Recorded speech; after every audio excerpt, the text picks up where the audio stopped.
In the 1800s, there were quite a number of violent protests in Ireland that were known as, well, the risings, and oftentimes referred to simply as the rebellions. And there was one very famous figure who came out of those. And a lot of people, that's going to fall over and break, and I'm going to laugh.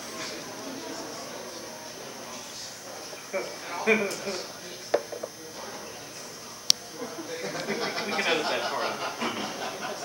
So there's one figure that came out of all these risings, and he was an actual figure. Died in the Easter Rising in 1916, but before then he was referred to as Ned of the Hill, and he's sort of like the Irish Robin Hood in those regards.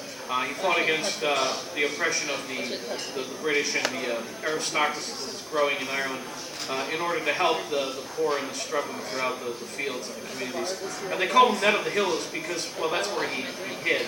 Out in, well, I'm not exactly sure what county it is, but there's a lot of stone cairns, a lot of hills that are, you can easily hide behind one and people can walk right past you and not even see you. And he was very adept at doing so, so he earned the nickname Ned of the Hill. But in Gaelic, the name is Éamon an Cinnig.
Now the next song I'm going to do, also in Gaelic.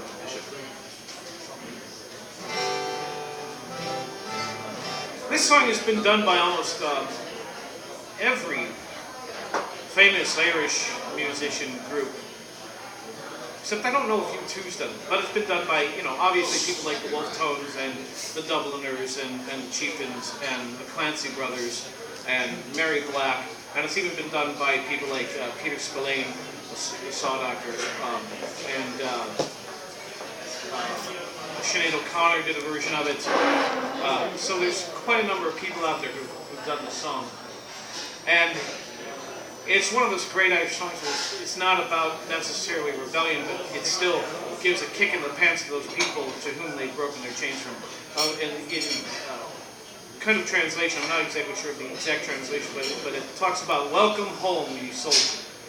And it's about the Irish being freed under British rule. Now, interestingly enough, the main subject of the song, you'll hear it, Granuel, refers to Grace O'Malley, the 17th century Irish pirate princess who boldly stormed up the Thames in her ship and up into the palace itself to confront the Queen and say, "Let my lover go," and she was responding to Red Hugh O'Donnell. Now, whether the two were actually lovers or not, we don't know. But she was the very first of the British privateers ever, and go figure that it was an Irish woman, of all things. So a great topic for this time of year.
Hey, at least it finished.